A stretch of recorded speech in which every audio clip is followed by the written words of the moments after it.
C'est une journée école de prière, comme nous l'avons annoncé. D'ordinaire, les journées école de prière ont un programme super simple. C'est de la théorie, beaucoup de théorie. C'est une école de prière, quoi. On est à l'école, vous voyez. Et donc, on réfléchit ensemble. Alors, petite présentation. Je m'appelle Amos Stéphane Bibi.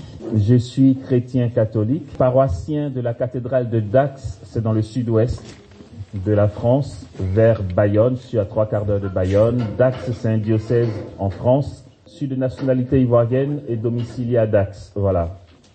J'appartiens à un apostolat qu'on appelle apostolat école de prière, qui a commencé en Côte d'Ivoire, qui est sur 9 pays aujourd'hui, mais dit comme ça fait énorme. Il faut pas se laisser intimider. 9 pays de petite présence, quoi. Voilà.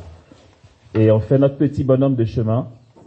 Aujourd'hui, on a la grâce d'être ici à vivre ce temps avec vous que le Seigneur fasse. Voilà. Il n'y a que lui qui peut. Amen. Au nom du Père et du Fils et du Saint-Esprit. Amen. Notre Père qui es aux cieux, que ton nom soit sanctifié, que ton règne vienne, que ta volonté soit faite sur la terre comme au ciel. Donne-nous aujourd'hui notre pain de ce jour. Pardonne-nous nos offenses, comme nous pardonnons aussi à ceux qui nous ont offensés, et ne nous laisse pas entrer en tentation, mais délivre-nous du mal. Car c'est à toi qu'appartiennent le règne, la puissance et la gloire pour les siècles des siècles. Amen. Réjouis-toi Marie, pleine de grâce, le Seigneur est avec toi. Tu es bénie entre toutes les femmes, et Jésus, le fruit de ton sein, est béni. Sainte Marie, Mère de Dieu, prie pour nous pauvres pécheurs, maintenant et à l'heure de notre mort. Amen. Réjouis-toi Marie, pleine de grâce, le Seigneur est avec toi. Tu es bénie entre toutes les femmes, et Jésus, le fruit de ton sein, est béni. Sainte Marie, Mère de Dieu, priez pour nous pauvres pécheurs, maintenant et à l'heure de notre mort. Amen. Réjouis-toi Marie, pleine de grâce, le Seigneur est avec toi. Tu es bénie entre toutes les femmes, et Jésus, le fruit de ton sein, est béni. Sainte Marie, Mère de Dieu, priez pour nous pauvres pécheurs, maintenant et à l'heure de notre mort. Amen. Gloire au Père, et au Fils, et au Saint-Esprit. Comme il était au commencement, maintenant et toujours, dans les siècles des siècles. Amen. Ô mon Jésus, préserve-nous du feu de l'enfer, conduis au ciel toutes les âmes, surtout celles qui ont le plus besoin de votre miséricorde. Marie, Mère des pauvres, Notre-Dame de Pontmain, Marie, Reine immaculée de l'univers, Saint Joseph, Saint Jean-Paul II, Saint Pierre et Saint Paul, Saint Padre Pio, Saint Thomas d'Aquin et Saint Augustin, Saint Bonaventure et Saint François d'Assise, Saint Grégoire de Nazianze et Saint Grégoire de Nice, Saint Jean-Baptiste, Mère Yvonne aimée de Malétroit. Amen. Du psaume 16. Garde-moi mon Dieu, j'ai fait de toi mon refuge. Tu as dit au Seigneur, c'est toi mon Dieu, mon bonheur n'est pas au-dessus de toi. Le Seigneur ma part d'héritage et ma coupe. Seigneur, c'est toi qui garantis mon lot. Le cordeau me marque un enclos de délices et l'héritage est pour moi magnifique. Je bénis le Seigneur qui s'est fait mon conseil, et même la nuit mon cœur m'avertit. Je garde le Seigneur devant moi sans relâche, puisqu'il est à ma droite, je suis inébranlable. Aussi mon cœur exulte, mes entrailles jubilent, ma chair reposera en sûreté, car tu ne peux abandonner mon âme au Sheol, tu ne peux laisser ton sein connaître la corruption. Tu m'apprendras le chemin de vie, devant ta face plénitude de joie, en ta droite délices éternelles. Amen. Ce matin, nous allons planter le décor et l'après-midi, nous allons rentrer dans le vif du sujet et ça ne suffira pas. Comme ça, on sait. On ne finira pas. Mais c'est pas grave. En fait, en réalité, ce thème, pour bien le vivre, bien le partager, il nous faudrait un week-end de retraite. Mais voilà, on va pas non plus brûler les étapes parce que c'est super important. En fait, c'est une base que nous avons à cœur de voir ce matin qui représente un bon commencement. Et puis, pour la suite, nous aurons des bouquins où on va approfondir, mais nous allons essayer de voir les bases d'une vie de demeure en Dieu déjà. C'est que la grâce nous enseigne. Par le baptême, nous avons la triple onction du Christ qui est d'être prêtre, prophète et roi. Et c'est Jean dans sa lettre qui nous dit que l'onction que nous avons reçue nous enseigne. C'est fou comment la demeure en Dieu par la prière nous donne un éclaircissement sur le mystère de la foi et nous sommes nombreux à ne pas l'exploiter. La grande majorité des chrétiens, de ce que je sais de ma petite vie, la grande majorité, je parle de la grande majorité, je ne dis pas que c'est une généralité. La grande majorité des chrétiens a une vie chrétienne qui se résume à des pratiques.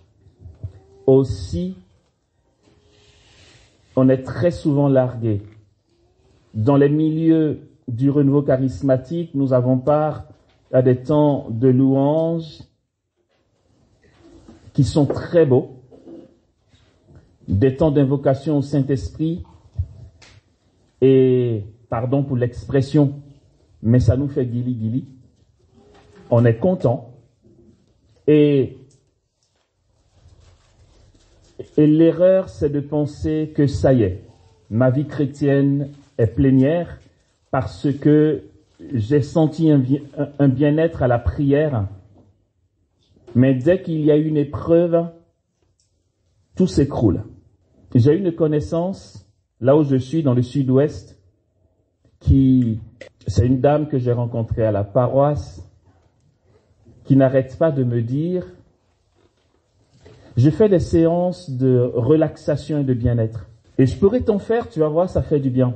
Je souris et je passe. Non, mais parce que j'ai pas envie d'être contrariante tout de suite. Je veux dire, si elle insiste, on va en parler. Mais bien sûr qu'elle pense bien faire et donc elle va m'expliquer qu'elle a longtemps vécu ça, pratiqué ça avec des personnes. Et que un prêtre lui a dit un jour, écoute, fais attention parce que tu peux t'exposer à des infestations. Du coup, elle se dit, mais vu que je suis chrétienne, je vais y mettre l'Esprit Saint, Dieu. Et donc, désormais, elle invoque l'Esprit Saint, elle dit à son patient, imagine-toi dans les bras du Père et tout ça. C'est bien beau et c'est mignon, mais ça ne reste que mignon. Pardon. En quoi c'est mauvais en soi? Cette histoire de relaxation et de méditation transcendantale. C'est que justement, nous sommes en quête de bien-être. Et un exercice qui te donne de te détendre, d'être dans un bien-être, où tu as l'impression que tes fardeaux tombent et où tu es bien. Et dans ces choses-là, on va te faire répéter, je suis bien.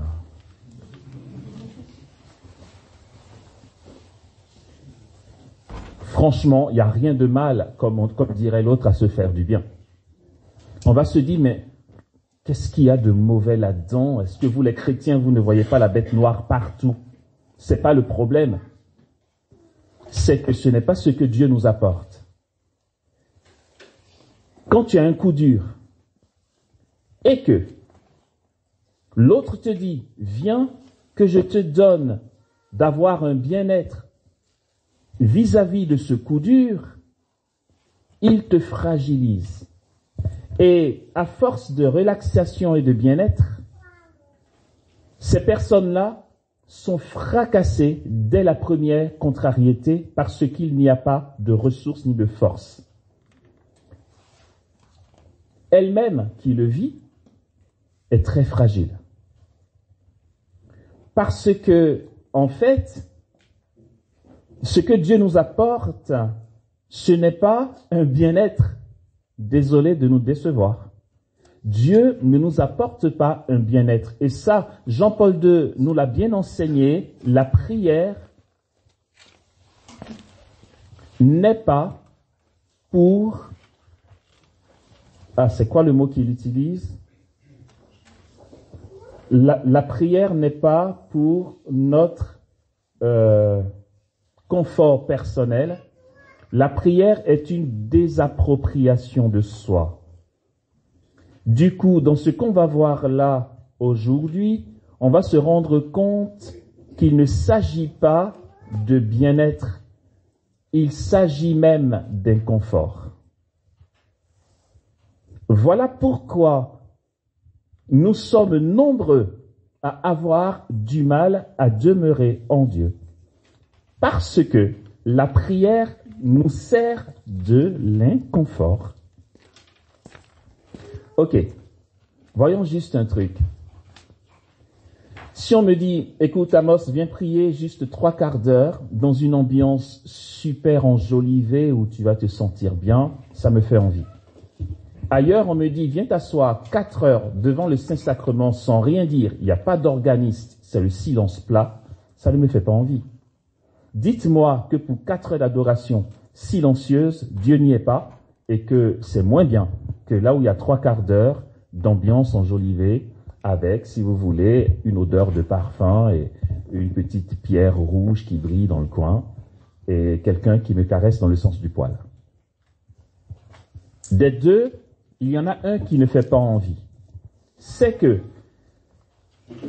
le Christ nous laisse la paix. Or, la paix n'est pas une absence de guerre. Et c'est ce que nous croyons. La paix n'est pas une absence de guerre. La paix, c'est la demeure en Dieu. Je garde le Seigneur devant moi sans relâche, la demeure en Dieu. Puisqu'il est à ma droite, je suis inébranlable. Aussi, mon cœur exulte, mon âme est en fête, ma chair elle-même reposera en sûreté. Car tu ne peux abandonner mon âme au Sheol, ni laisser ton sein connaître la corruption. Tu m'apprendras le chemin de vie. Devant ta face, plénitude de joie, en ta droite, délices éternelles. Comment, nous qui sommes de la moitié nord de la France, on connaît mieux l'histoire de Marthe Robin, comment se fait-il que Marthe Robin dise à Jésus, vous savez que, je veux dire, Jésus était passé la chercher, lui disant, les âmes qui ont été sauvées par tes sacrifices sont nombreuses au ciel et elles te réclament pour te réjouir avec elles. Alors je viens te chercher. Marthe, tout abandonnée, dit à Jésus, ben, c'est toi qui vois, quoi, enfin. Mais si vraiment ça marche et qu'il y a des âmes qui sont au ciel, pourquoi se presser? On a toute l'éternité pour se réjouir. Si un seul jour peut te ramener des âmes, laisse-moi rester. Elle est restée encore 17 ans de vie. Et à la fin de ce dialogue, elle dit à Jésus, de toute façon, Je ne sais même pas si la joie qu'ils ont au ciel dépasse celle que je vis ici sur la terre. En sachant, bien sûr, nous le savons, pour ceux qui le savent en tout cas, Marthe Robin était malade. Elle est restée 53 ans sans manger, sans boire et sans dormir. 53 ans sans manger, sans boire et sans dormir. Non, attention, elle ne faisait pas son kéké pour dire « Regardez, je suis Superman, je suis capable de jeûner ». Elle était malade. Quoi de plus dramatique pour nous autres? N'est-ce pas ce qui nous pourrit le quotidien? Ah, je suis malade, on m'a découvert un kyste, on m'a découvert une tumeur, on m'a découvert une paralysie. Et c'est ce qui nous pourrit la vie. Et justement, Dieu vient là-dedans. Et il ne te dit pas, écoute, je vais te faire machine arrière où tu vas être dans un bien-être. Je viens t'apporter ma paix, je viens t'apporter la demeure en moi. Et Marthe était dans une demeure en Dieu telle que le fait de ne pas manger, de ne pas dormir et de ne pas boire ne l'atteignait pas parce qu'elle était en Dieu. Quand on lit le psaume 90, on ne prête pas attention. Qui demeure à l'abri du Très-Haut et loge à l'ombre du Puissant, dit au Seigneur, mon rempart, mon refuge, Dieu dont je suis sûr. La suite dit ceci, qu'il en tombe 1000 à mes côtés, qu'il en tombe 10 000 à ma droite, je reste hors d'atteinte. Personne ne fait l'expérience de voir 10 000 personnes et 1000 personnes tomber à gauche et à sa droite s'il n'est pas au cœur de la guerre. Pourtant, c'est celui qui demeure à l'abri du Très-Haut. Si nous demeurons en Dieu, cela ne nous empêche pas d'être confrontés à des conflits, à des épreuves, à des souffrances, à des maladies, à la guerre. Parce que la paix, ce n'est pas une absence de guerre. C'est la demeure en Dieu. Et c'est ce que nous sommes appelés à comprendre en réalité. Pour que nous vivions la béatitude et le bonheur de la présence du royaume des cieux en nous.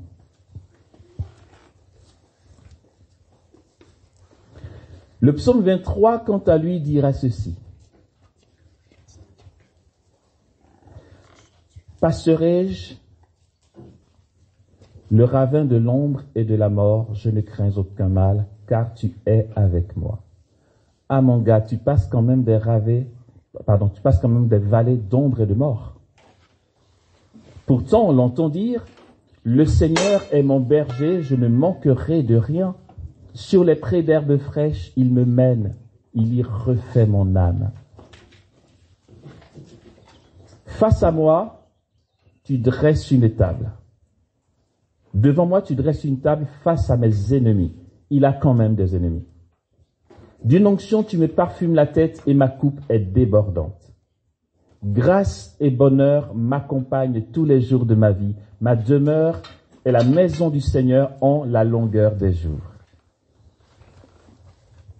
Il a des ennemis et il lui arrive de traverser la vallée de l'ombre et de la mort. Le Seigneur ne nous épargne pas ça. J'aime bien raconter cette petite histoire dont on n'entend plus beaucoup parler dans la tradition de l'Église, mais c'est tellement invraisemblable. Les céphalophores. Vous en avez entendu parler, des céphalophores?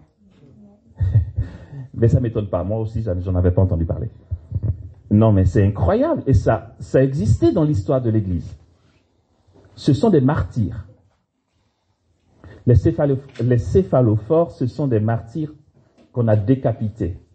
Et l'histoire raconte qu'ils étaient tellement saisis par Dieu que la particularité des céphalophores, et pourquoi on les appelle les céphalophores, c'est que justement on les décapite, comme Paul a été décapité à Rome, à Trefontana. On les décapite et la tradition dit que leur tête se détache de leur corps. Pardon, c'est un peu gore. La tête tombe et le corps ne s'écroule pas. Le martyr sans tête se baisse, il attrape sa tête et il marche avec. Comme Saint-Denis. Ah, comme Saint-Denis? Ben voilà, donc il était céphalophore alors. Et là, on se dit, mais purée, c'est pas possible. Mais en fait, c'est que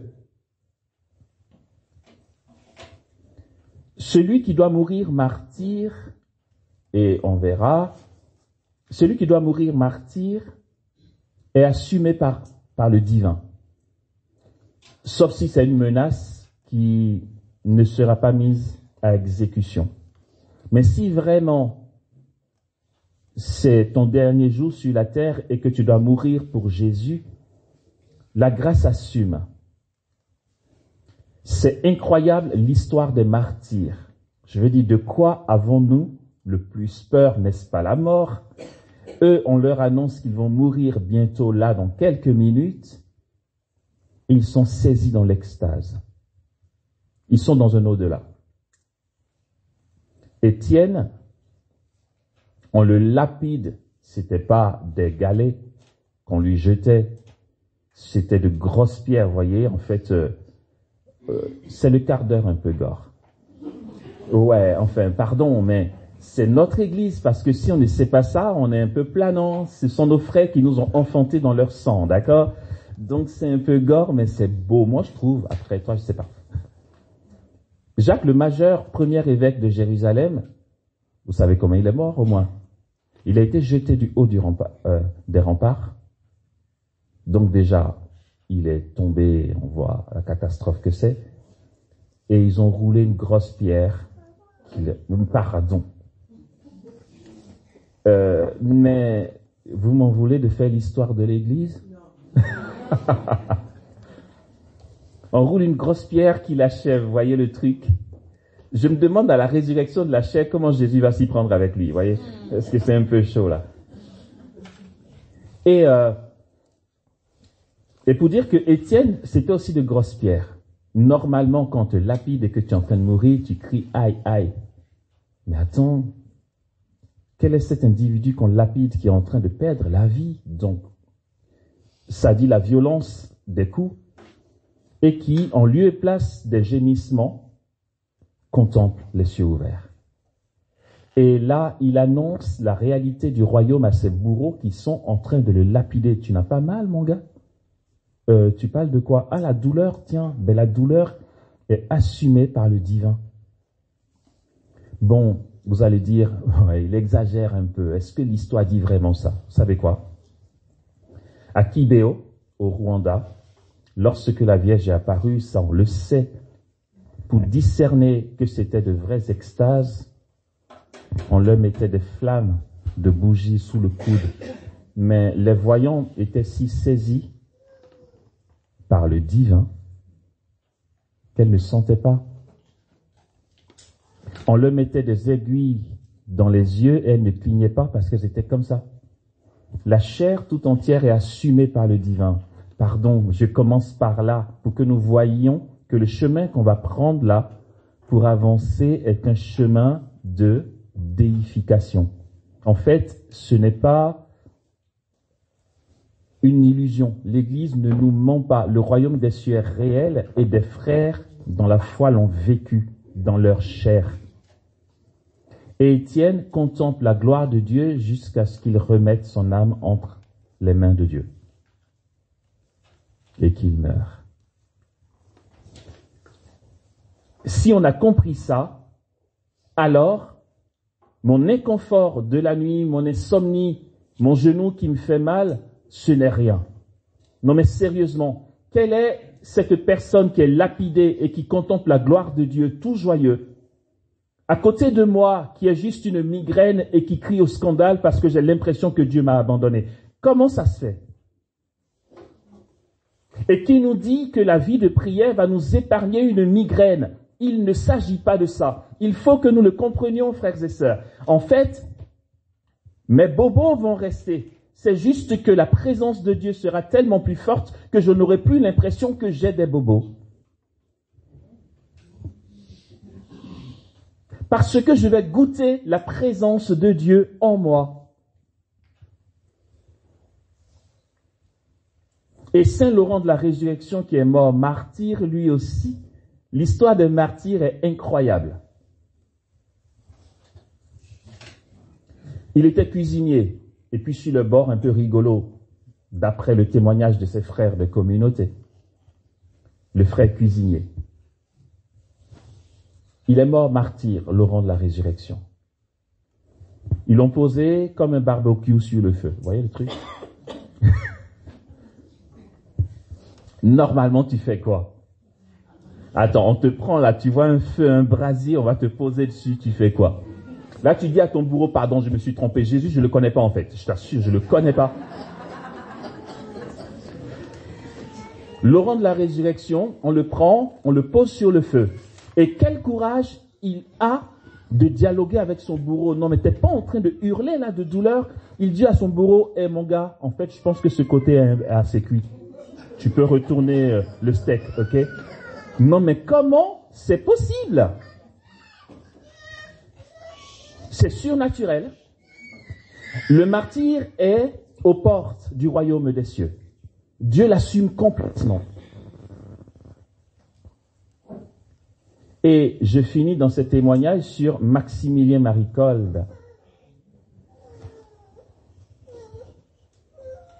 Ceux avec qui il était dans la chambre à gaz sont tous morts, ils ont tous cédé. Maximilien Kolbe ne meurt pas. Le soldat nazi vient, il jette un œil à l'intérieur, il dit, il y en a encore un, bon, on le laisse mariner, il va mourir bientôt. Ils partent, ils font leur show, ils reviennent, ils lèvent la tête. Maximilien Kolbe est toujours debout. Tous les autres sont morts, ils ne meurent pas. Ben, les soldats disent, faut qu'on passe à autre chose, les gars. Le gars, il veut pas mourir. Mais pourquoi il ne meurt pas? Regardez ce que dit le psalmiste. Car tu ne peux abandonner mon âme au shéol, ni laisser ton sein connaître la corruption. Tu m'apprendras le chemin de vie. Devant ta face, plénitude de joie. À ta droite, délices éternelles. Plus haut, il dit, je bénis le Seigneur qui s'est fait mon conseil et même la nuit, mon cœur m'instruit. Aussi, mon cœur jubile, mes entrailles, mon cœur exulte, mes entrailles jubilent, et ma chair reposera en sûreté. La chair humaine est appelée à entrer en union avec Dieu au point que l'impensable se produise.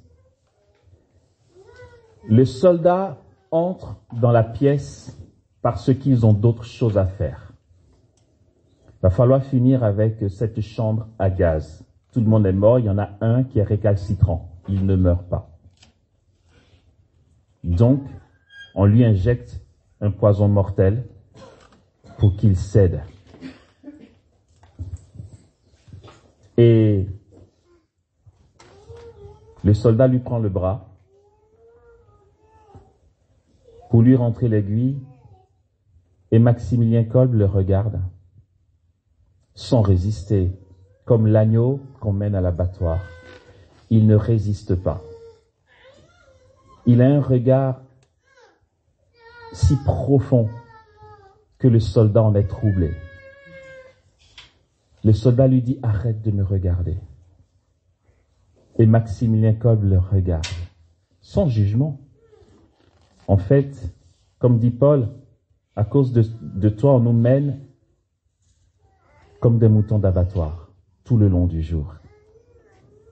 Et Maximilien Kolbe continue de le regarder. Et il le menace en disant, me regarde pas. Mais qu'est-ce que tu vas faire? Tu es déjà en train de me tuer. En fait, ta menace, c'est pourquoi, au fait? Parce que ce que je peux craindre est déjà en train de se produire. Et puis, c'est comme ça que son corps tombe et qu'il meurt. Il y a une force en lui qui dit Dieu, en fait. Et dans le parcours qu'on va voir, en fait, les équipes d'école de prière n'ont pas leur théorie à elles. On dit ce qui est dans la Bible et dans le catéchisme et dans la tradition de l'Église. En fait, on est là pour partager avec vous ce que dit l'Église. D'accord?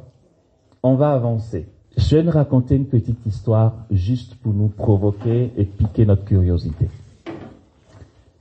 C'est fait exprès, c'est voulu. C'est un témoignage, quelque chose qui a existé, d'accord? Je nous raconte ça et puis on avance. Je raconte ça de but en blanc. Vous allez vous dire, c'est quoi ce truc? Ok? Non, parce que c'est trop génial. Je raconte de but en blanc, pardon, j'ai pas de ceinture. Un de mes frères en Christ m'a dit un jour, pourquoi tu as fait enlever cette vidéo sur YouTube? Et je vais vous dire de quoi il s'agit. Et je lui ai dit, parce que l'Église est universelle, traverse les frontières, mais chaque diocèse a son contexte pastoral. Et Internet traverse aussi les frontières. Ce qui s'est passé ici, que vous pouvez comprendre, peut ne pas être compris par quelqu'un qui est à l'autre bout du monde. Il m'a dit, mais c'est dommage parce que c'est éclatant comme témoignage. Il était déçu. Il s'agissait de quoi? C'est vrai, je reconnais cette particulier. Jésus a fait fort. C'était à Abidjan, au sanctuaire marial d'Abidjan, qu'on appelle. Un rassemblement organisé par une radio chrétienne de la place, qu'on appelle Radio Espoir, qui rassemblait à peu près 6 000 à 8 000 personnes au sanctuaire marial d'Abidjan.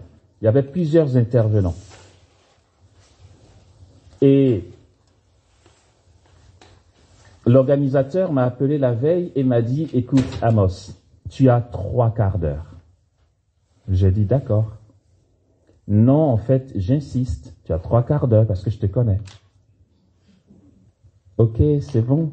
Tu n'es pas le seul intervenant, tu as 3 quarts d'heure pour que le timing puisse être bon, il faut que chacun respecte. J'ai dit, d'accord. Il me dit, j'étais à l'œil, 3 quarts d'heure. C'est bon. Alors je me suis dit, écoute, faut pas batailler. Faut pas batailler, j'y vais, j'ai un thème, je le prépare, j'y vais, je parle 3 quarts d'heure et puis je dépose le micro. De toute façon, c'est pas comme si on te disait, tu as toute la journée pour conduire l'assemblée dans la louange, tu as 3 quarts d'heure pour parler, tu parles et tu y vas. Ok. Donc, j'arrive autour de 11 heures, j'intervenais. Je me suis préparé pour parler 3 quarts d'heure. Je m'étais même dit, je vais faire 35-40 minutes, comme ça, vous voyez. Il faut aller au devant même de ce qu'il te demande. Et donc, je me mets au pupitre, j'ouvre ma Bible, prêt à commencer l'enseignement. Et puis là, Jésus dit, attends un petit peu. Je dis, ok. Vous voyez, j'ai dit que ça allait être provoquant. Je dis, d'accord. Il dit, en fait, contemple. Et c'est vrai que je contemple et c'est puissant, quoi. En fait, l'atmosphère était saturée d'une telle gloire de Dieu, mais qui remplissait l'endroit. C'était fort. Et j'étais là. C'était si fort que je pouvais rien faire. Je pouvais pas lire. J'aurais contristé Dieu, je me serais contrarié moi-même. C'était pas le moment de commencer l'enseignement. J'avais que 3 quarts d'heure. J'ai reçu un avertissement sévère. Et celui-là, je quitte le pupitre, j'avance un peu devant le podium et je regarde l'assemblée qui est là, sauf que je les vois et au-delà d'eux, je contemple. Du coup, je lâche des sourires à cause de ce que je contemple et eux, ils comprennent rien. Ils se disent, mais qu'est-ce qu'il fait? Et moi, je souris. Et du coup, eux aussi, bêtement, ils sourient.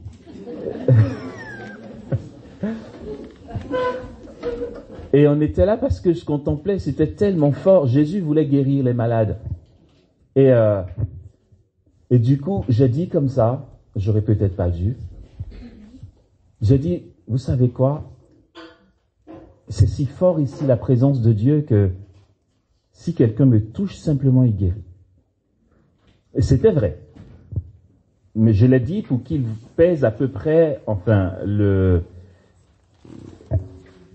qu'il jauge un petit peu l'atmosphère.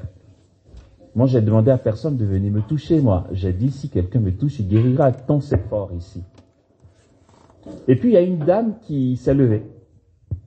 Elle a couru Moi, j'étais au-dessus sur l'estrade. Elle venait pour me toucher.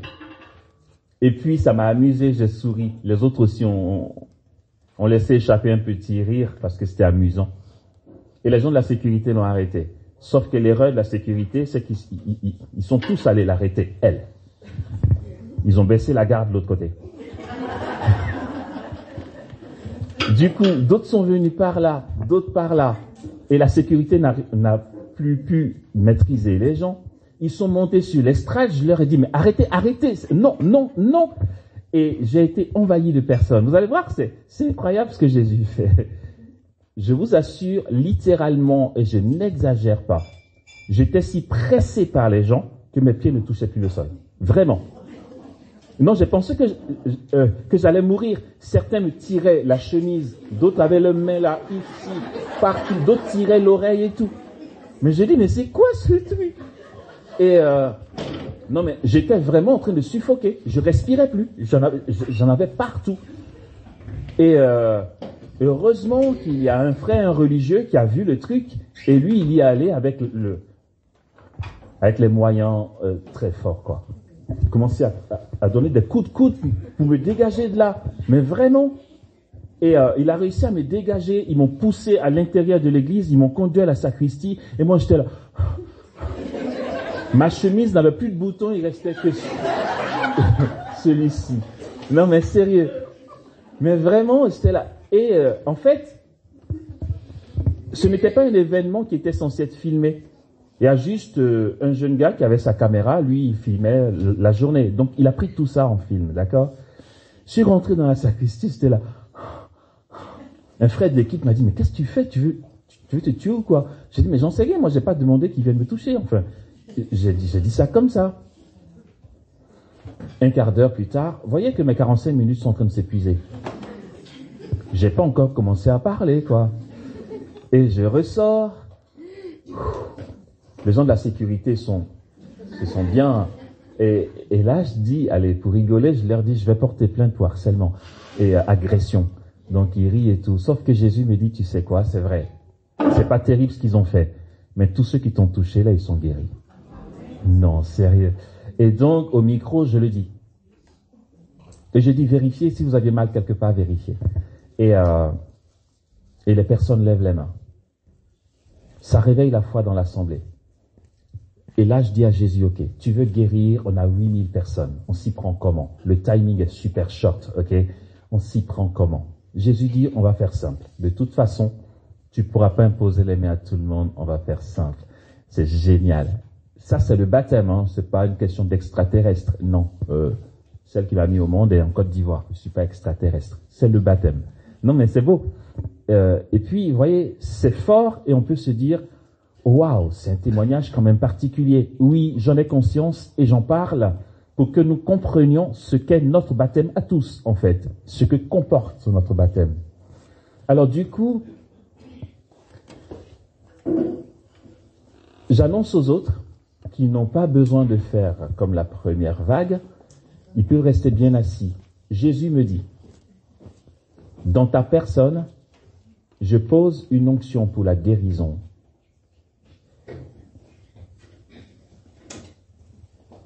Couche-toi par terre. Juste que ton corps touche le sol. Je ferai passer la grâce de guérison qui est en toi par le sol. Et ça va rejoindre l'assemblée, ils seront guéris. J'annonce à l'assemblée, je vais me coucher par terre. Et puis, là où vous avez mal, ça va disparaître. Mais c'est quoi ce truc? Non mais sérieux, il sort d'où lui? Là tu te dis, écoute Jésus, là pour le coup, tu vois, ma réputation, je te la donne. Ouais, je t'appelle au secours pour gérer ça, parce que là c'est mort, tu vois, Et j'obéis à ce que Jésus dit de faire. Je me pose par terre. L'espace quoi? Mais 5 secondes. 5 secondes, 1 minute, je crois. 5 secondes. Ouais, 30 secondes, 1 minute. Je me relève. Et Jésus dit, c'est fait. Et je dis à l'assemblée, vérifiez si vous aviez mal quelque part, c'est parti. Et quand c'est parti, levez juste une main. Et les gens lèvent la main. Il y en a tellement que je dis, n'ont pas dû bien comprendre. J'ai dit, en fait, j'ai pas dit ceux qui veulent guérir. J'ai dit ceux qui constatent que leurs douleurs ont disparu. Ils disent, ouais, c'est ça. Et donc, je les invite devant pour témoigner. Pour savoir ce qui s'est passé vraiment. Et les gens viennent, ils témoignent de leur guérison, de leurs articulations qui se remettent et tout. Et alors que tout le monde écoute les témoignages avec intérêt, on voit que l'assemblée, d'un coup, se désintéresse des témoignages. Parce qu'il y a mieux ailleurs. L'assemblée hurle quand on regarde par derrière. C'est un boiteux qui vient de lâcher sa béquille. L'assemblée est en délire. On finit pas de savourer que de l'autre côté, un autre boiteux lâche sa béquille. Il y avait au moins 8 ou 10 boiteux qui ont lâché leur béquille, sans compter les autres guérisons. C'était la fiesta dans le Seigneur, c'était incroyable. Le truc trop fort. Et ce qui est beau, c'est que le recteur du sanctuaire marial, là je me suis dit, mon gars, t'es cuit avec l'église, d'accord, t'es fichu. Il était là et il y avait ses confrères qui étaient là, un marianiste, qui était en session dans la salle à côté, et parmi ses frères, un évêque polonais. Ils étaient dans la salle à côté. Quand l'assemblée s'est mise à hurler de joie, ils sont sortis. Quand j'ai vu le recteur, je me suis dit, là c'est mort. T'es fichu, mon gars. Ils vont arrêter le rassemblement, ils vont dire, dégagez d'ici, bande d'illuminés. Et ce qui est incroyable, c'est qu'ils viennent vers le chœur. Le recteur me salue avec un sourire, il prend le micro et il dit à l'assemblée, acclamons Dieu et rendons grâce à Jésus pour les merveilles qu'il opère. Je suis là, oh. Et il passe le micro à l'évêque, qu'il dit, ce que je vois là, je ne l'ai jamais vu. Il y a une telle présence de Dieu ici. Et il dit, j'ai été sacré évêque par les mains de Jean-Paul II et l'assemblée en délire. Et il dit, je vais vous bénir de ma bénédiction d'évêque pour que toutes les guérisons qui viennent de s'opérer continuent et tout. Je me suis dit, ouf, il n'y a pas d'embrouille, l'église nous soutient. Il a béni, et quand j'ai regardé l'heure, au lieu de 45, j'avais fait 50. J'ai pas prêché, j'ai demandé pardon, et l'organisateur m'a dit, c'est une blague ou quoi, pardon? Je lui ai dit, ça qu'on a vu là? Quoi demander de mieux? Et ça avait été filmé. Alors moi, j'ai pas fait gaffe. Le lendemain, mes connaissances en France me disent, oula, il s'est passé quoi à Abidjan, c'est sur YouTube, partout. Je dis quoi? Donc je fais enlever parce que forcément, vous voyez, je veux dire, tu ne sais pas le contexte, tu vois quelqu'un, c'est qui ce gars qui dit, je vais me coucher par terre, vous allez guérir, non mais oh. Donc moi je supplie la radio d'enlever sur YouTube. Et mon frère me dit, mais pourquoi tu fais enlever? C'est trop puissant. J'ai dit oui, c'est puissant, mais justement, c'est un peu trop. Et on fait enlever. Attendez, je regarde l'heure. Ok. Donc avant la pause, voici ce que j'annonce. Vous allez voir. J'ai raconté ça pourquoi? Pour que nous sachions qu'il y a un petit parcours pour ça, et que ça se fait, et que j'ai pensé que ce n'était pas possible, et que c'était le truc pour Pierre, Paul, il y a 2000 ans en fait. Je dis, mais attends, jeune chrétien, bon, dans le temps, jeune chrétien que j'étais, maintenant c'est la vieillesse qui pointe. Jeune chrétien que j'étais, j'ai dit à Jésus, non mais attends, sérieux, il s'est passé quoi il y a 2000 ans, il se passe quoi pour nous? Pourquoi on ne voit pas ce qui s'est passé il y a 2000 ans, quoi? Les actes des apôtres nous enseignent que Pierre passait juste son ombre, recouvrait un malade et le malade était guéri. On a le même baptême que Pierre ou pas? Jésus sérieux, il se passe quoi? Et puis en écoutant les aînés, en lisant les devanciers, en regardant la vie des personnes, des leaders charismatiques, Emiliano Tardif, des personnes qui ont marqué leur génération, je me suis dit, mais en fait, il n'y a pas d'autre secret, quoi. Les gars, ils ont squatté Quand je dis squatter, tu vois ce que c'est? Squatter. Genre, Jésus est exposé, tu squattes. Non, mais fais pas le truc du genre, il y a adoration aujourd'hui de 17h à 17h45. Nous étions tous là. L'adoration est finie, je rentre chez moi. J'ai la conscience tranquille. J'ai prié. Le responsable ne dira pas que je n'étais pas là. J'ai fait mes 3/4 d'heure. Pardon. C'est beau, c'est bien de prier, mais ça reste mignon et on va pas bien loin avec ça. On parle de squat. Enfin, je dis squat, quoi, tu vois. Jean, tu squattes. Adoration à 17h, de 17h à 17h45. Ok. Si Jésus est déjà là, pourquoi tu n'arrives, pardon, je vais exagérer. Pourquoi tu n'arrives pas vers 10h du matin? Ouh, Amos, arrête, tu exagères. Bon, c'est toi qui vois, hein. Je veux dire, c'est toi qui sais. Ouais, mais c'est vrai, je veux dire, non mais c'est bon, on ne va pas nous encourager à ça, Amos. Nous, on est des catholiquement corrects, d'accord? Pas de souci. Pourquoi tu n'arrives pas à 10h avant les autres? Et puis, à 17h, ils te rejoignent. Et puis, à 17h45, ils te laissent, et toi, tu squattes encore. On parle de squatter, les gars. Enfin, c'est pas moi, hein, c'est le psalmiste. Je garde le Seigneur devant moi sans relâche. Puisqu'il est à ma droite, je suis inébranlable.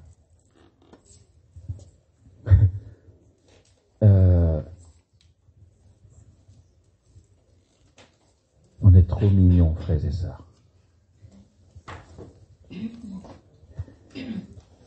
On est trop mignons dans notre vie chrétienne. Nous avons un rapport à un Dieu qui est tout sauf mignon. Dieu est brûlant. Dieu est ardent. En fait, il est amour brûlant et ardent. Son amour est folie. Sauf que nous, on est mignons. Il dit à Catherine de Sienne, fais-toi capacité, tu verras, je me ferai torrent. Non, on ne se fait pas capacité. Nous sommes trop nombreux à avoir une vie chrétienne de pratique religieuse. Et on s'étonne que ça n'aille pas beaucoup bien loin. Certains ont squatté. C'est vrai, si je nous dis Padre Pio a squatté, François d'Assise a squatté, ok, ça fait loin. Pardon.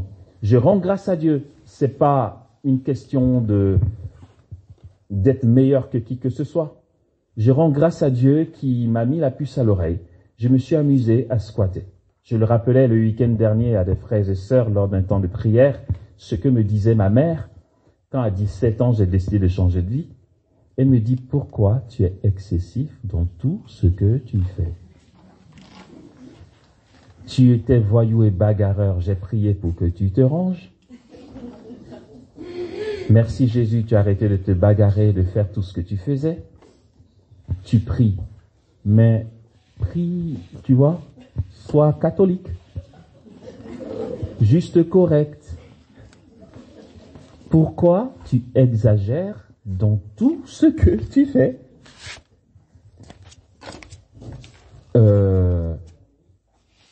C'est l'amour. Enfin, j'espère en tout cas. Mais oui, c'est que c'est le squat. Je salue ma bien-aimée sœur Cécile qui est là. Coucou. Ah, je t'ai vu, hein, attends. On était ensemble à Saint-Brolage, je ne sais pas si elle a remarqué ou pas, mais à Saint-Brolage, j'avais mes 2 nuits d'adoration par semaine. De dimanche minuit à lundi 18h. Parce que les lundis, c'était mon temps de désert. Donc, je partais me coucher dimanche vers 20h30, 21h. Minuit, je suis dans la chapelle. Je suis là. Au petit matin, la communauté vient, on fait les laudes. Je suis encore là. Les vêpres, je suis là. Après les vêpres, je vais dormir. De dimanche minuit à lundi 18h. Et puis, toutes les semaines, de jeudi à vendredi, je squattais. En vue de quoi? J'en sais rien, je m'en fichais. Jésus, tu as dit qu'on se fasse capacité, tu te fais torrent, vas-y, dégage, lâche, envoie. Libère. Ce que tu sais faire, vas-y, je suis là, dispo. J'en sais rien. Si j'ose te dire, je veux tel charisme et telle grâce, ce sera restrictif. Non, j'ose même pas me mêler de créer. Tu sais faire, fais ce que tu sais faire. Ce dans quoi tu es doué, vas-y. Moi, je m'efforce de squatter, c'est tout. Et c'est vrai. Sur 8 bonnes années, je l'ai fait sur 10 ans, mais entre les moments où t'as pas pu, où t'es malade, machin chose, allez, on va faire en moyenne 7 ans pour faire ça bien. En moyenne, pendant 7 ans, je suis resté 2 nuits blanches par semaine. Je squattais. Forcément, ce que j'ai raconté là, ça vient du baptême. C'est les surprises du bon Dieu, tu vois. Les moments où tu commences à te dire, je vois rien, il se passe rien, je fatigue, Jésus, où es-tu?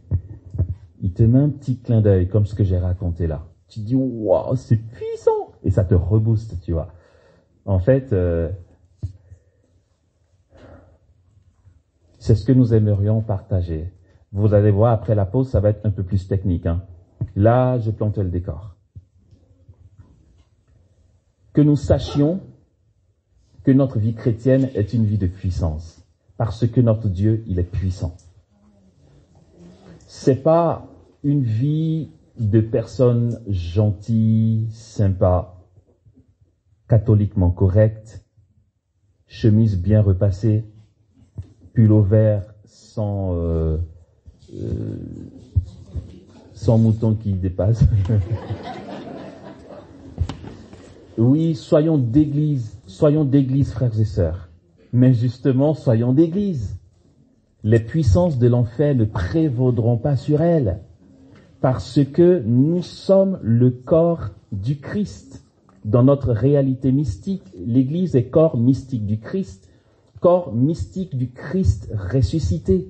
Le week-end dernier, nous voyions à Paris qu'en fait, pour le chrétien, rien n'est impossible.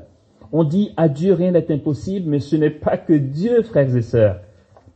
Rien n'est impossible aux chrétiens. Bon, ok, je dis ça autrement. Regarde-moi bien. Rien ne m'est impossible.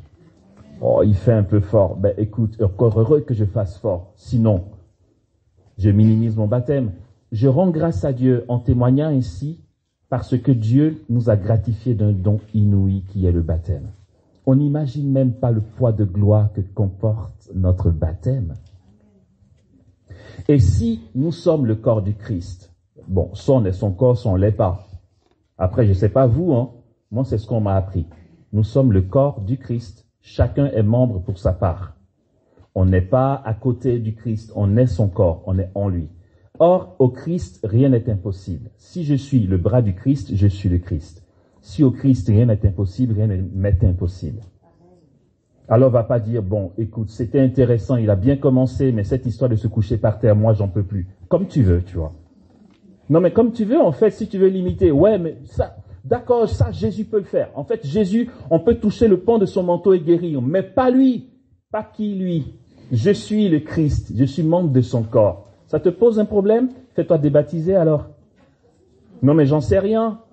Soit l'Église nous ment, soit elle nous dit la vérité. Soit elle nous dit la vérité et nous vivons de cette vérité de foi qui est réelle et que certains expérimentent. Soit on laisse tomber, quoi, les gars. Enfin, je sais pas, hein. Pour le chrétien, rien n'est impossible.